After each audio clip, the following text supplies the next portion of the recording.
The second season of Yellowstone begins with a scene illustrating the power shift at the Dutton Ranch, as John expects his son Casey to take charge of daily operations, which in turn pushes John's most loyal soldier Rip to the side. We witness this dynamic when a stranger who calls himself Cowboy arrives at the ranch looking for work, and John points him to Casey instead of Rip. This cowboy fella doesn't shy away from having fun on his first night, so Rip berates the ranch hands and tells them to go to a bar. There, a fight breaks out and they get their asses kicked, and when they get back to the ranch, Casey realizes he can't let this go unanswered. You can't beat a person from the Yellowstone ranch and get away with it. So they team up and get their revenge.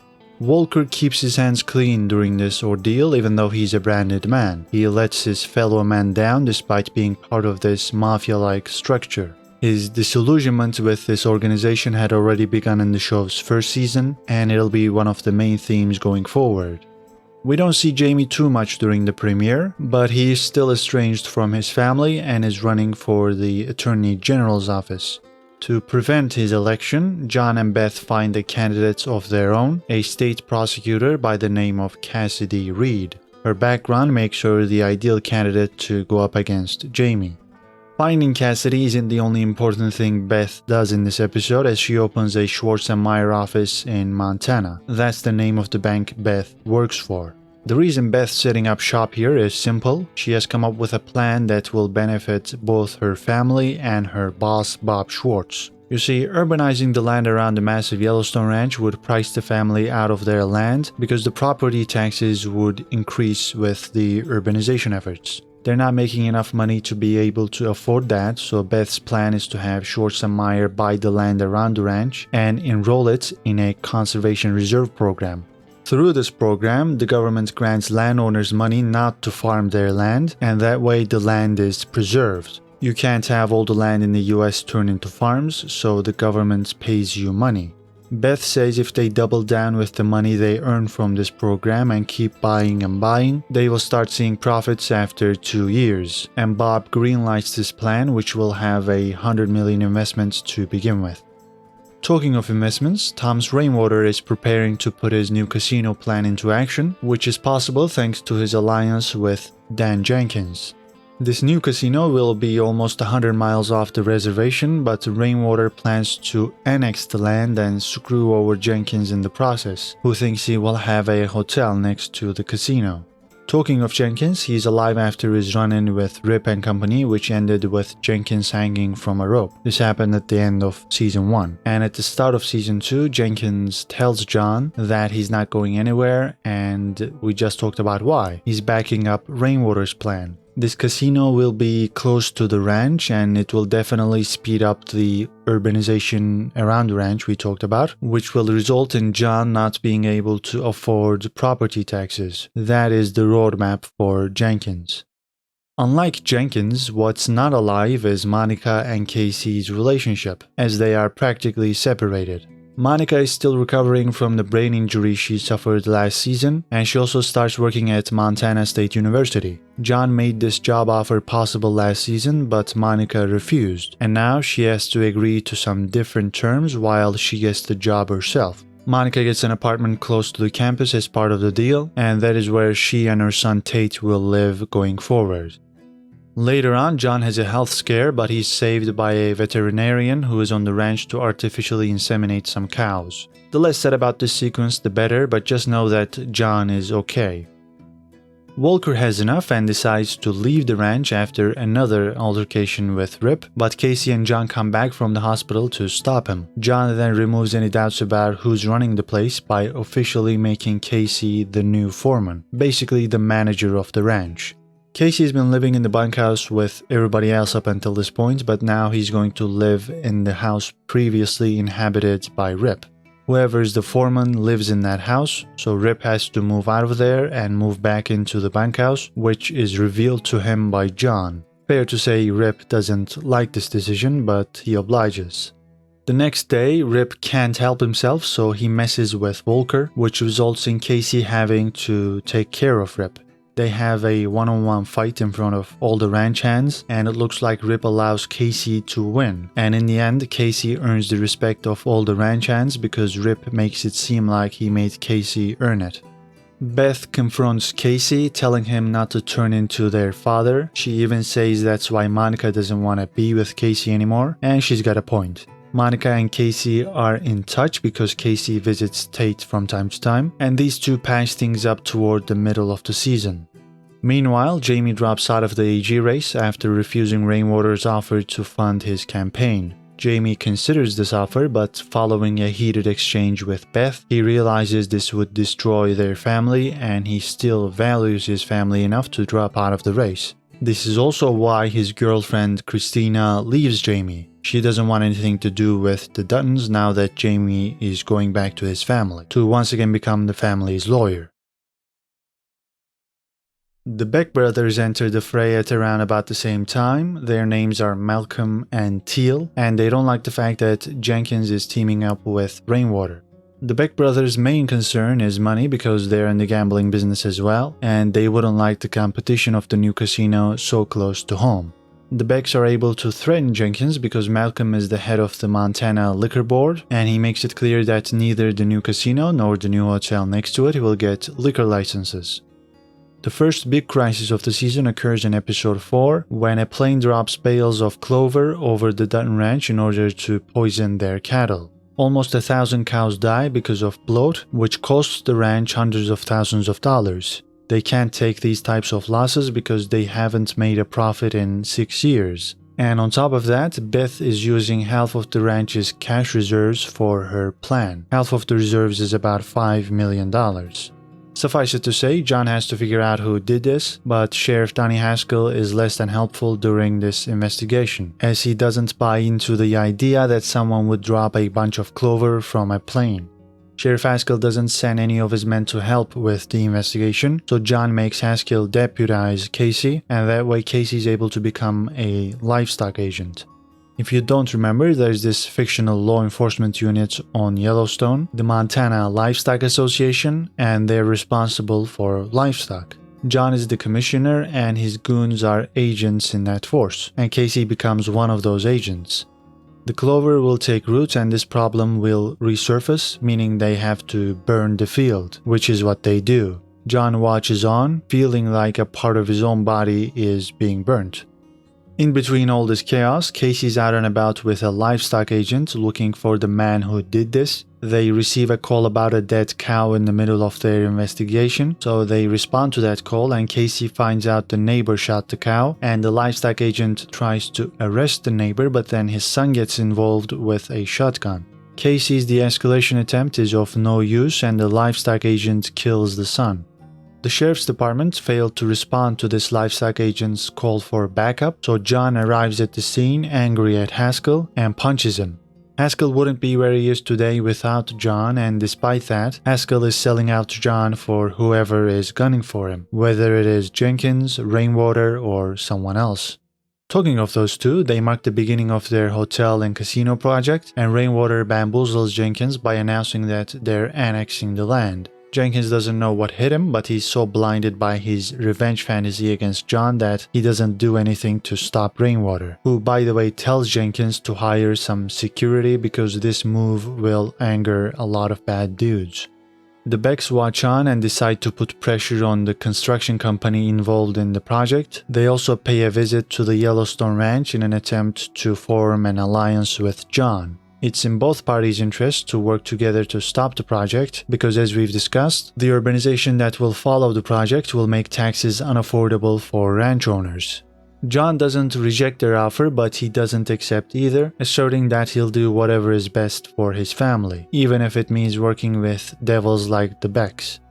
Even though Cassidy hasn't been elected yet, she becomes the interim attorney general until the election as A.G. Stewart steps down. The Duttons immediately urge her to look into Jenkins' company because their casino project caused the reservation to annex the land. It could be argued in court that this was a move to avoid taxes and regulations, so the Duttons seem to have a way to block Rainwater and Jenkins' project. Casey continues his investigation by trying to have a chat with Jenkins, but Jenkins has been spooked, he's receiving firearms training, and he's got a guy protecting him. There's a bit of a Mexican standoff situation because of this, but everybody manages to calm down and walk away unscathed. Casey's verdict is that Jenkins didn't kill the cattle, he didn't even know that was a viable strategy to hurt the Duttons. Later on, Sheriff Haskell gets a threatening note alongside a bottle of liquor and a single bullet. The note urges him not to forget who he works for. Then we see Haskell hold a press conference during which he apologizes to the livestock agent and the agency for failing to send backup to his location, which resulted in the neighbor's son's death. John is perplexed because he figured Haskell had become someone else's lapdog, but whoever that someone is must have ordered Haskell to help out the Duttons with that press conference. The person directing Haskell is Malcolm, because when he learned about the shooting, we saw him saying he knew how to help out John, and this is how he helps out, by giving Haskell an ultimatum. This information isn't explicitly revealed at this point, but it can be inferred. In the meantime, Jamie can't stay out of trouble because the journalist he talked to at the end of Season 1, Sarah, gives him a call. She's writing an expose on John, and Jamie gave her some ammo she could use to attack his father because they had fallen out back then. Obviously, he tries to get her to stop now, but that's not happening. John and Beth are furious when they learn about this. What transpires next doesn't make the situation any better, as Jamie meets with Sarah in the country and lays out a bunch of lame reasons why she shouldn't publish the expose. Sarah says nope and tries to leave, but Jamie attacks her before she can get into her car. He finishes what he started by strangling her and eventually goes back to the ranch to ask for Rip's help. Even at this moment, Rip is thinking about John's well-being, telling Jamie not to mention the murder to John to avoid making him an accessory. Jamie is able to convince Rip to help because he's always treated Rip as an equal, so Rip gets to work. Without explaining what's actually going on, Rip tells Walker to drive Sarah's car, and they all go to a river to stage a scene. Rip makes it look like Sarah was involved in a kayak accident, and Walker is furious when he finds out that he has been made an accessory to murder.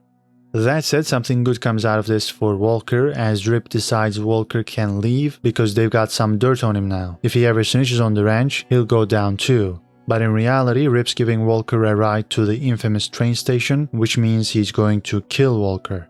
Casey volunteers to carry out this task, and Walker slowly realizes what's going on, so it is incredibly intense in the car, but Casey spares Walker's life on the condition that he stay far away from the ranch and from Montana for the foreseeable future. Walker agrees and is able to walk away from the ranch despite being a branded man.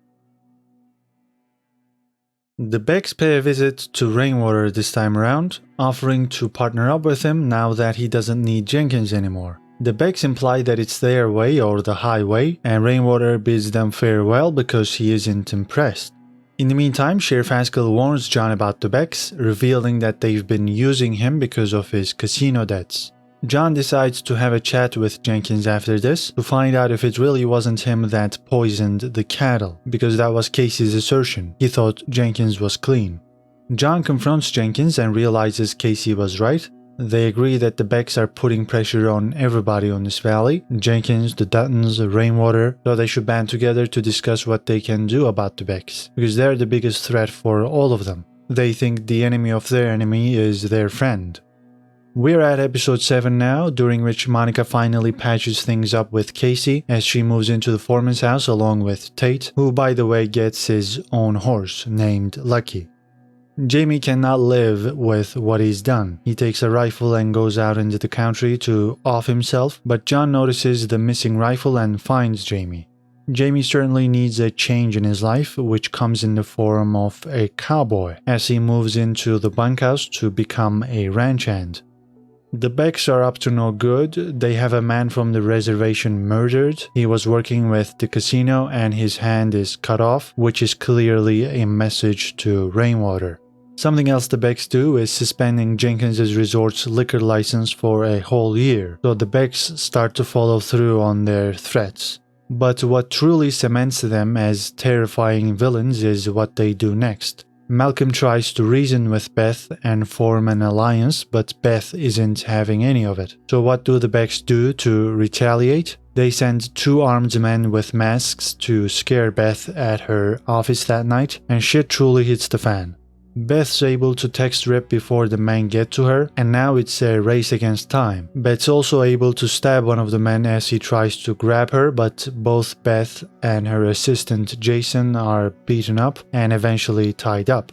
They shoot Jason, but Beth still doesn't want to appear scared, so she keeps on putting a brave act, even as one of the men sexually assaults her. Rip arrives to save the day, incapacitating both attackers, and then Beth has her way with one of the attackers, smashing his face with a piece of crystal. Rip is shot as well, but he'll be fine. Casey is called in to handle the situation. He cleans up the place and hangs the attackers in front of Malcolm's house, with a note that reads, "Return to sender." It's all kicking off. Jenkins, Rainwater, and John have a meeting at the Dutton Ranch to discuss what they're planning to do with the Becks, though Jenkins is recording this conversation, probably hoping to trap John, who doesn't bite and discovers the recorder. Jenkins changes his tune and whispers into the recorder that they should kill the Becks, proving to Rainwater and John that he can be trusted. Rainwater says nobody on the reservation will go looking for the bodies, and John implies he'll do the killing. The Becks aren't sitting around doing nothing either, as they decide to go after the person John values the most, Tate. They also kill a guard on the new casino's construction site, which is enough to halt construction while the investigation takes place. Meanwhile, after finding out where Malcolm keeps his plane, Casey hatches a plot to sabotage the plane, but the plan never comes to fruition because the Becks make their move first by kidnapping Tate at night when he's busy feeding his new horse. The ranch is mostly empty at this point because most of the Wranglers are avenging Jimmy's grandfather's death. Jimmy's granddad was killed by 2 junkies to whom Jimmy owed money from back when he was involved in the drugs business. Jimmy repays his debt over the course of the season by attending rodeo competitions, but the 2 junkies never have enough and go after Jimmy's grandfather. His grandfather collapses and dies, and now the likes of Lloyd, Ryan, Rip, and Casey blow up these 2 junkies' house, trying to make it look like an accidental drug lab explosion. When the men return to the ranch, John has been looking for Tate for a while, but there's no sign of him. They search for him through the night and eventually come across some tire tracks. Tate's boot is discovered soon afterward. They know he's been kidnapped. Meanwhile, Jenkins is the victim of a successful assassination attempt as 3 assailants approach his house in the morning, shoot his bodyguard, and eventually bring Jenkins down. Jenkins, who over the course of the season has come to understand what John stands for and why he wants to preserve his way of life, is able to get a few shots off and kill 2 of the attackers, but that unfortunately isn't enough to save his skin. Sheriff Haskell agrees with John that the Becks have gone too far, so he puts together a warrant for the Becks' arrest based on their involvement in the cattle incident. Because Casey is a livestock agent, he can go after the Becks with this warrant and make it seem like he killed them in self-defense while serving the warrant. Casey's first target is Teal, and Casey gets to him while he's sitting on the toilet. Casey fires a few shots and asks his questions later. He obviously wants to know where his son is. Teal doesn't crack at first, but later admits that Malcolm is working with the Montana Free Militia. Casey promised his wife that he'd kill the Becks for putting their son through this, and he delivers on his promise by killing Teal. Then, livestock agents raid the militia's camp at night, killing every single member. Malcolm is there too, and he is shot by John himself.